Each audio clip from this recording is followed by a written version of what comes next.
Welcome to the Great Detectives of Old Time Radio. From Boise, Idaho, this is your host, Adam Graham. If you have a comment, email it to me, box13@greatdetectives.net. Follow us over on Twitter at Radio Detectives, and become one of our friends on Facebook, facebook.com/Radio Detectives. Oh, and remember our Instagram over at instagram.com/Great Detectives. Well, today's program is brought to you by the financial support of our listeners. You can support the show on a one-time basis using the Zelle app to box13@greatdetectives.net. And you can also become one of our ongoing Patreon supporters for as little as $2 per month.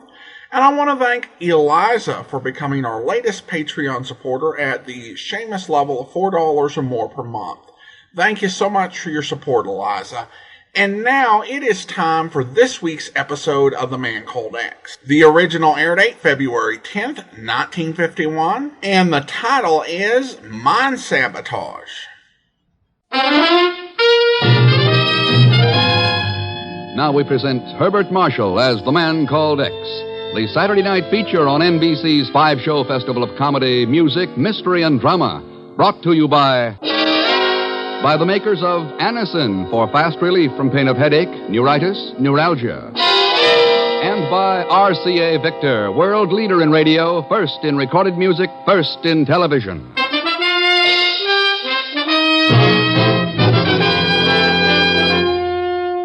Herbert Marshall as The Man Called X. Wherever there is mystery, intrigue, romance, in all the strange and dangerous places of the world, there you will find The Man Called X.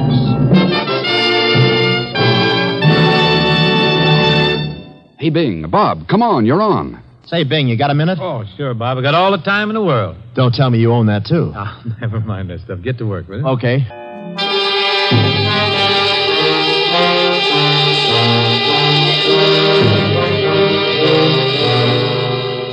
The Saar Basin is the backbone of industrial Europe, supplying the potential strength of the defensive skeleton that is the Atlantic Pact. And within this giant of white-hot steel and black coal, there cannot be allowed to form the red, cancerous rust of dissidence, turmoil, and false ideologies. A small black car weaves its way through the pandemonium that is traffic in the gay city of Paris. Then, eventually, it reaches the comparative quiet of the side street known as the Rue Didier. I got the latest figures on coal production in the Saar just before we left the ECA offices, Ken. Not too encouraging. More work stoppages in the mines, Chief. More accidents. That's right.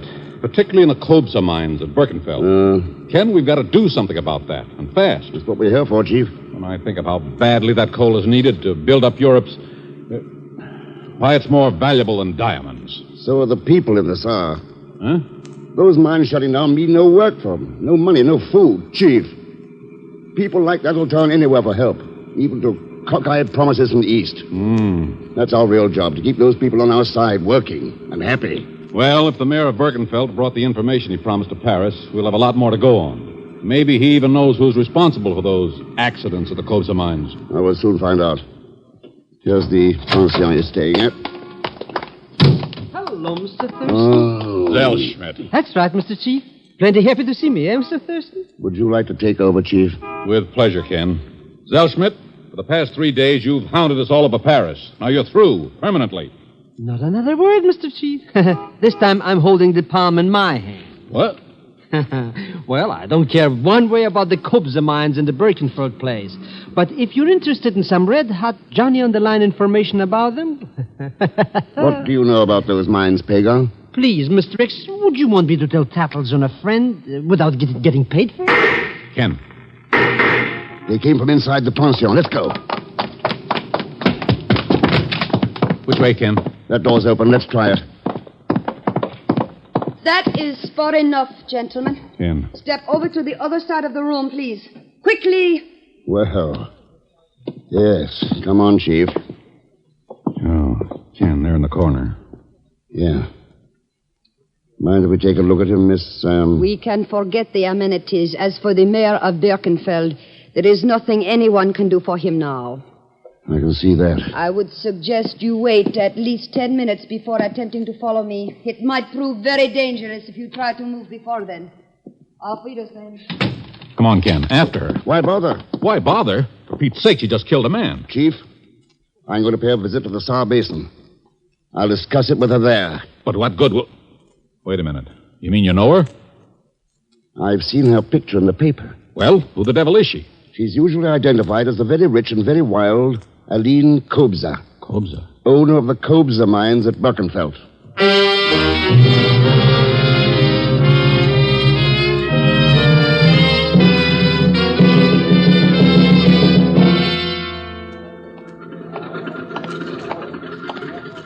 Your pardon, please.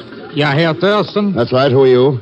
My name is Hauptmann, Captain of the Birkenfeld Civil Police. What can I do for you, Captain? Return to Paris on the next plane, Herr Thurston. Oh? Why? We have no need for outside assistance here.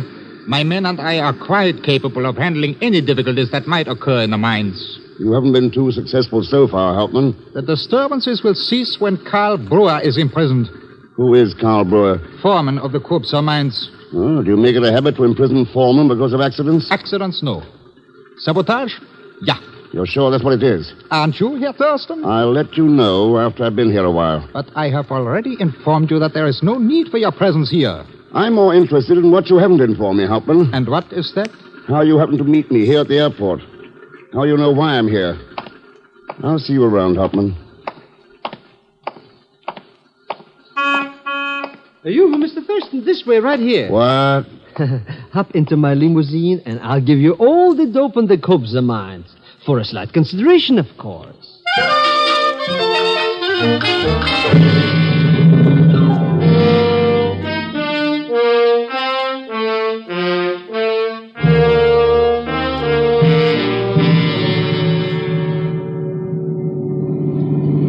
So Aline Kobza sent this car for me. Sure.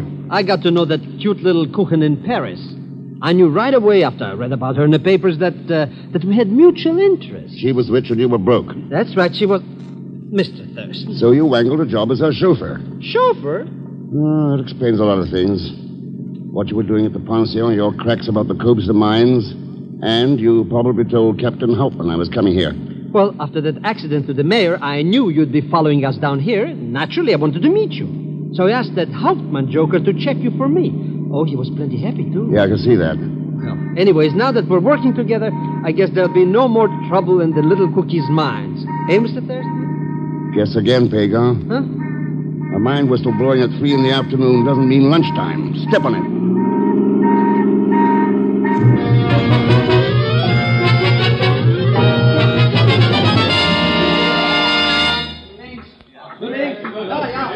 All right, Carl.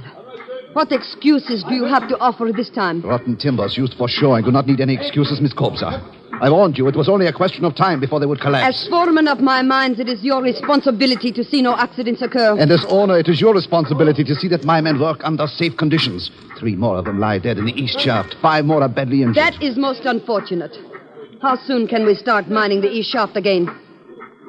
Perhaps in 36 hours. See to it we are operating within 12. 12? It cannot be done. 12 hours, Carl. And I would not advise any deliberate delay on your part. For it seems we are about to be honored by the presence of an expert in seeing through such tactics. Is that not right, Mr. Thurston? Is it, Miss Kobza? Who is this man? He is Ken Thurston, the expert I just mentioned. Mr. Thurston, this is my foreman, Karl Brewer. How are you, Brewer? So you are an authority on mines, Mr. Thurston. That may prove quite unfortunate for you here. What's that supposed to mean? Mining experts are not needed here, Mr. Thurston. Only safety devices. And if you do not think so, remember that accidents are not particular as to their victims. They can happen to experts, too.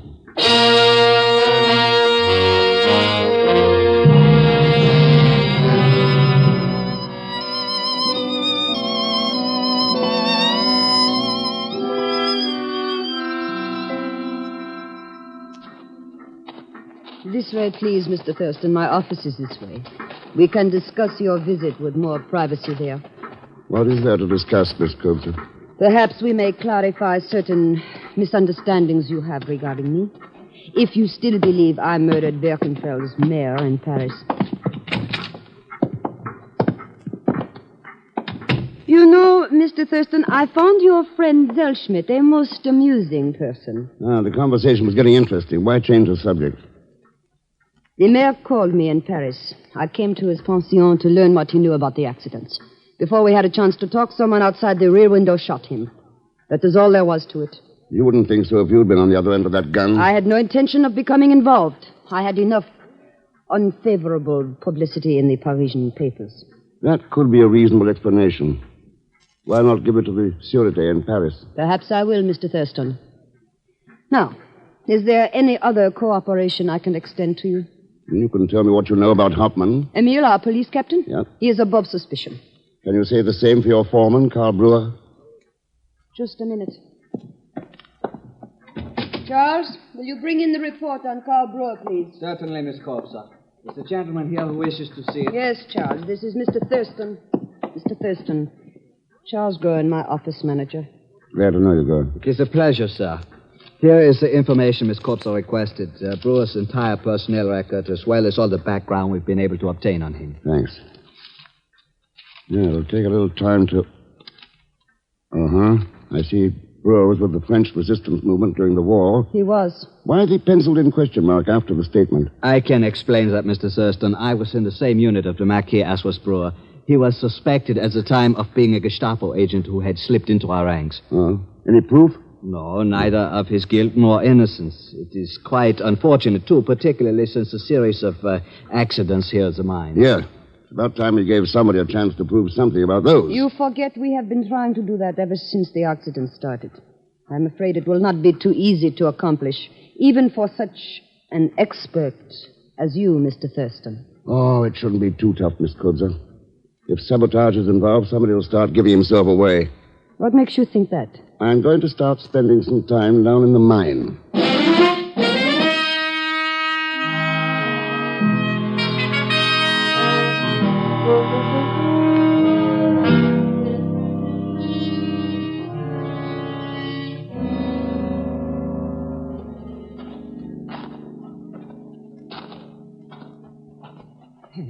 I don't get it, Mr. Thurston. Why do you want to go wandering down here in the bottom of the earth for anyway?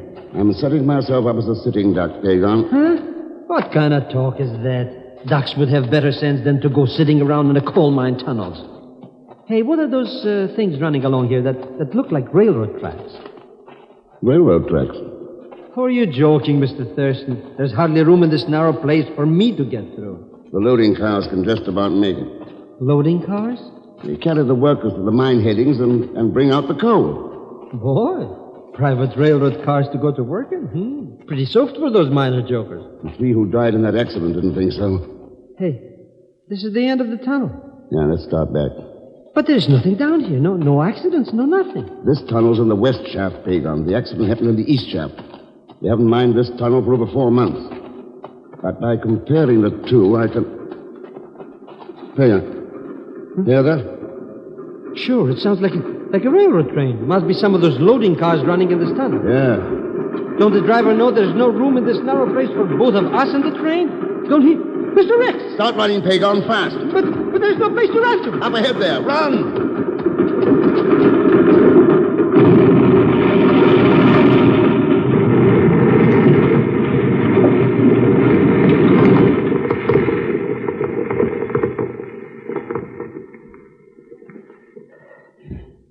Oh, boy. Yes.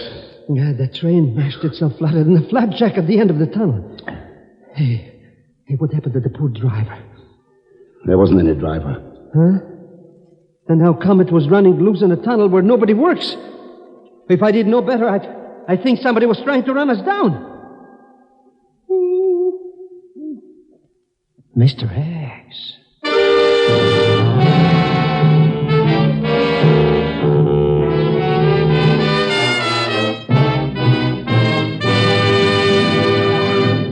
We will continue with The Man Called X in just a moment. When we ask you to try Anacin for the relief of pain due to a headache, neuritis, or neuralgia, we're not asking you to try a new or unproved method. For there are many people listening in now who have been introduced to Anacin tablets by their own dentist or physician. You who have received Anacin this way know the effective, incredibly fast relief these tablets bring. Anacin is like a doctor's prescription. That is, Anacin contains not just one, but a combination of medically proven active ingredients in easy-to-take tablet form. People by the thousands are using modern Anacin today instead of other ways. Doesn't their experience seem worth following? Try Anacin the next time you suffer pains from headache, neuritis, or neuralgia. You will be delighted with the results. Ask your druggist for Anacin today. Anacin is spelled A-N-A-C-I-N.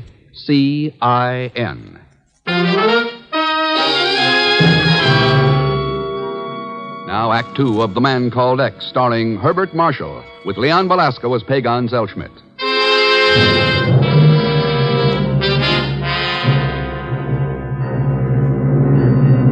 It sounds to me, Ken, like those runaway cars were a deliberate attempted murder. I'll worry about that, Chief.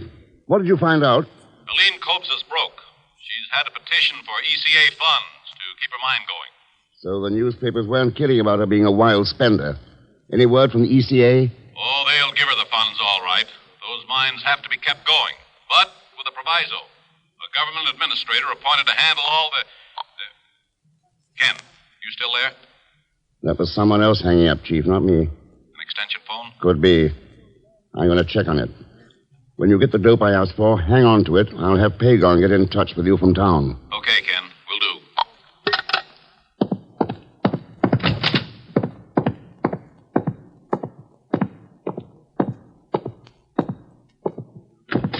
Were you looking for something, Mr. Thurston? Yes, your extension phone. It wouldn't happen to be in the library there with you, would it? As a matter of fact, it is. Did you enjoy your little eavesdrop? It was not too enlightening. After all, it is no news to me that I need money badly. Some people could make a pretty strong motive out of that. Oh? Yeah. A woman who likes to spend money like you do might not be too particular where it comes from. You're saying, Mr. Thurston, that such a woman might even take pay to destroy her own mines? That's right, Aline. What do you think? Why not? If the mines no longer provide her an income.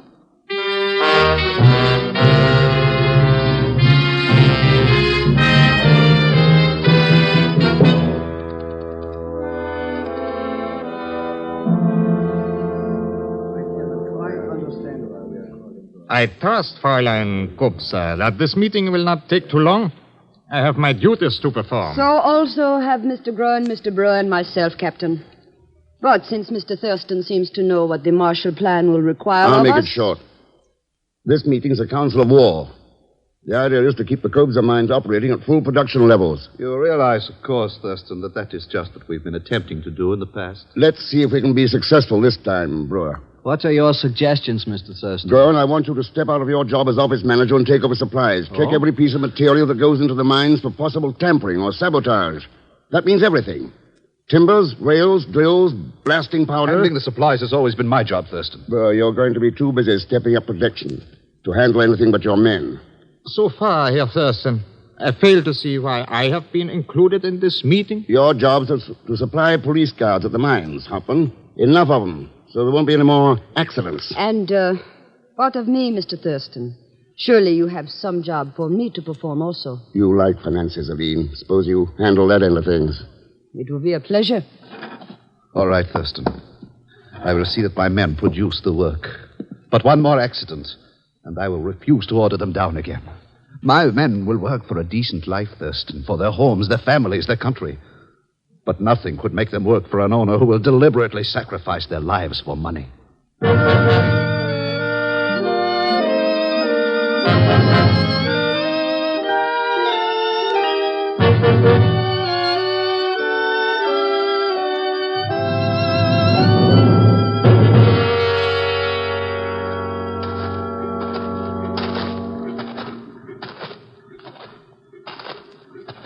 Mr. Thurston. You. Are you out here, Mr. Thurston? Quiet, you idiot. Oh, there you are, Mr. X. I thought I saw you wandering around in the dark. What are you doing over here near the powder house? Mr.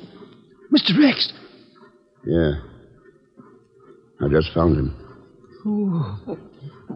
Why do you always have to go around finding dead bodies? Who is he? The night watchman. But who? What's going on? That little talk of mine earlier. Looks like it's starting to break things open. You still got the keys to Aline Cobbs' car? Who needs keys? Okay. Get into Birkenfeld. Call the chief. Tell him I need every bit of dope he's got right now. Sure, Mr. X. But where will I find you? I'm going to check the powder house first, then the mine. Now beat it. You bet, Mr. X. I'm off like a couple of bunnies.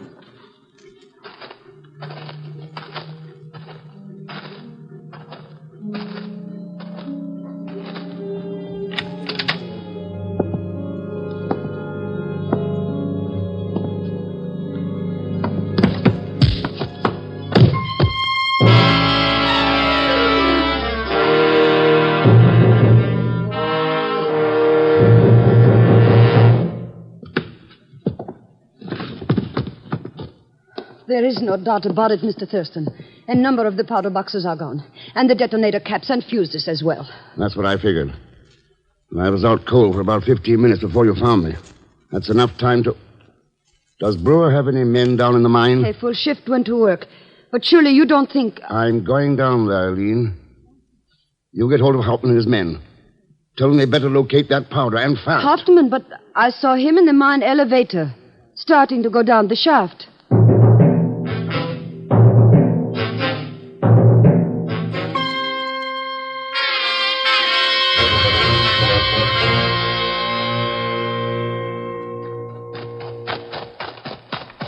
What's your hurry, Brewer? Thurston, there's a powder charge laid down here somewhere. We have to find it. How do you know about that? Because I was in the powder house. I know what is missing there. You wouldn't happen to know who knocked me out, would you? Of course I know. I did. Well, that's frank enough. In the dark, I couldn't tell who you were. I thought you might...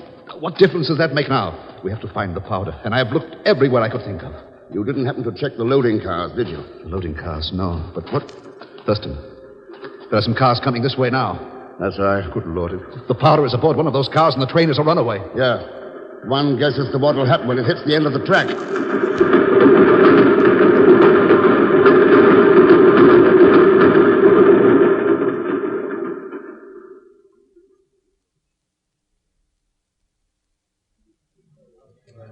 Oh, come on, please.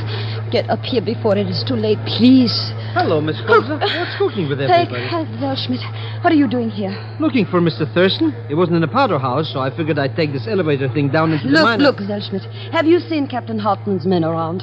Sure, Hauptmann gave them the night off in Birkenfeld. Birkenfeld? Yeah, they're drinking beer and playing pinochle. Oh, I should have known. Well, I'll tell you the next time. With your money and my cards, we'll practically own the whole town. Welschmidt, you had better pray that Ken Thurston is coming up on this elevator. Huh? You mean something going on down there? Hey, you see who's on board? That's the joker you were looking Captain for. Hauptmann, did you stop it? Stop it, Fräulein. To what do you refer? The sabotage of the mine, you fool. Did you stop it? My dear Fräulein, I can assure you that there will be no sabotage of your mines tonight or at any other time. You have my word for it.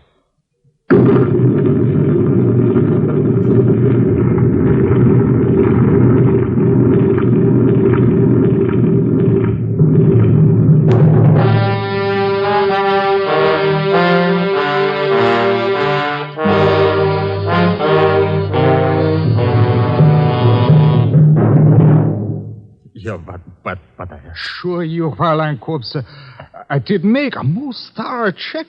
There was not the slightest trace of blasting powder. It is not possible. All right, Hauptmann.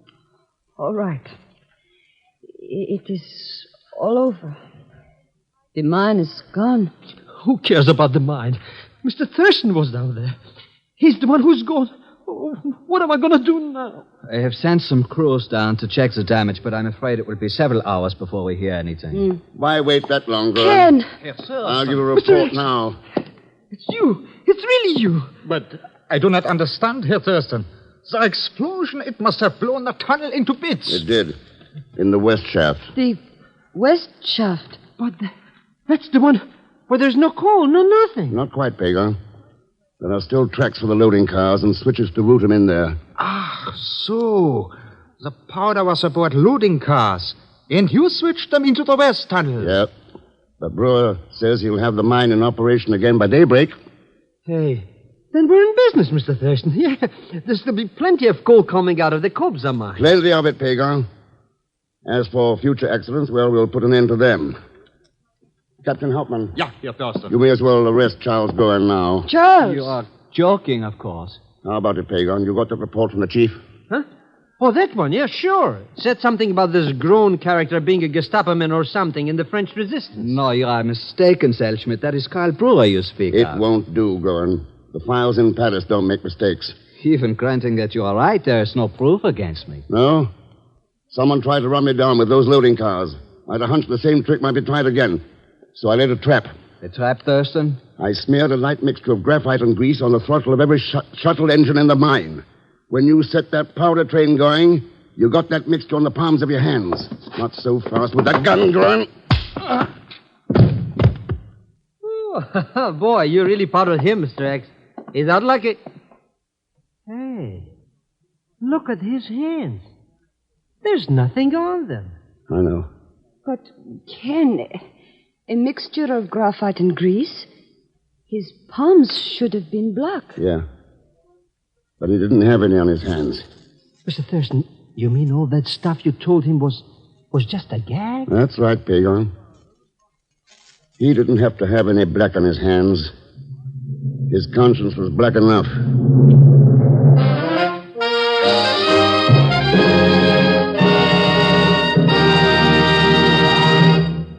Here's a word from RCA Victor. It's a great life this week for television enthusiasts. Yes, the current issue of Life magazine, dated February 12th, contains a really thrilling double-page advertisement showing RCA Victor's complete new 1951 series of million-proof television, America's favorite television, owned most, proved most, and now more wonderful than ever. 14 brand-new RCA Victor models, each more glamorous than the last. Table toppers, consoles, and console combinations. Cabinets ranging from an exquisite 18th century lowboy to a stunning modern swiveler. 14, 17, and 19-inch screen with such beautiful pictures. Well, you'll simply have to see them to believe them. So run, don't walk, to the nearest RCA Victor dealers and meet all the glamorous new million-proof models in real life. Here's hoping you can take home your favorite set soon and start having the time of your life, enjoying the life of your time with matchless RCA Victor television.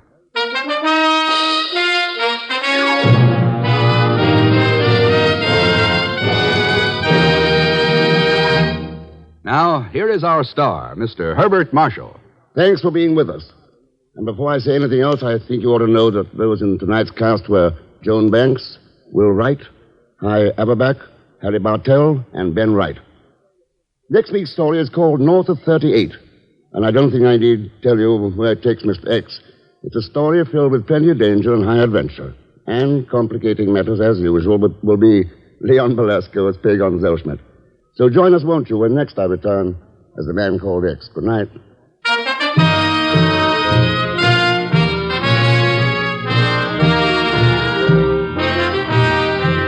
The Man Called X is a Saturday night feature on NBC's 5-show festival of comedy, music, mystery, and drama.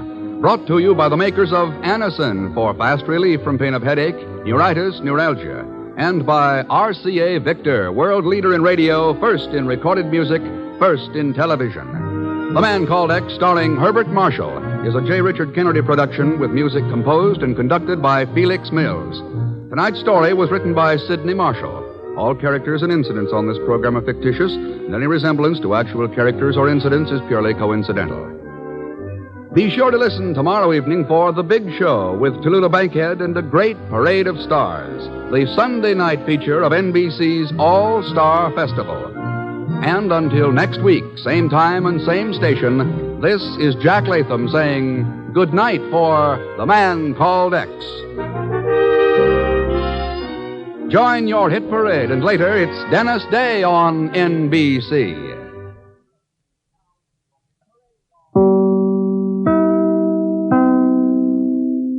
Welcome back. Well, this is such an interesting time for this program to be set, with Europe still in rebuilding and the Marshall Plan in full effect. The ECA referenced in this episode is the Economic Cooperation Administration, which by the end of 1951 would be replaced by the Mutual Security Agency. And so there were some shifts going on, and this was a very fluid situation. I don't know what to think about the ending in which the man called X relied on the villain not having looked at his hands and basing his decision-making on that. But at any rate, let's go ahead and get into some listener comments and feedback.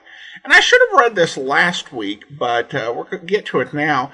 He writes, I liked your commentary on the RCA large 19-inch TV, but here was something you didn't mention that youngsters of the day might find unbelievable.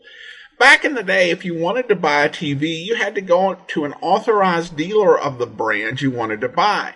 Usually there were several in each town, so once you found the make and model you wanted, you'd comparison shop between the dealers to get the best price. A far cry from today, when you can order a TV from your computer and have it delivered to your door. Thanks. Well, thank you so much. Appreciate the comment. One thing also I've noticed in old-time radio programs is that the word dealer tended to be used a lot more. It sounds a bit weird, but when I'm listening to the Craft Music Hall, they will reference, you go down to your craft dealer, not just the grocery store, but it's the dealer of craft cheese. I think that language is used a whole lot less. I think the main ones I'll hear it used for are car dealerships and gun dealers. But for most other, distributions that might have been called dealers back in the 40s, you don't hear them called that today. And I wonder if that's because of connotation of the drug trade with dealer becoming associated with that, and some industries just being like, let's use another word. At any rate, I do want to go ahead now and let's go ahead and thank our Patreon supporter of the day. And I want to thank a listener known as Double Tappin' Hillbilly, Patreon supporter since March, currently supporting us at the Chief of Detectives level of $30 or more per month. Thank you so much for your support. And that will do it for today. If you do enjoy the podcast, be sure to rate and review it wherever you download your podcast from. But be sure and join us back here tomorrow for Mystery is My Hobby. And then next Tuesday, we'll be bringing you a previously uncirculated episode of Nightbeat. And be back next Wednesday with another episode of The Man Called X. In the meantime, send your comments to box13@greatdetectives.net. Follow us on Twitter at Radio Detectives and become one of our friends on Facebook, facebook.com/Radio Detectives. From Boise, Idaho, this is your host, Adam Graham, signing off.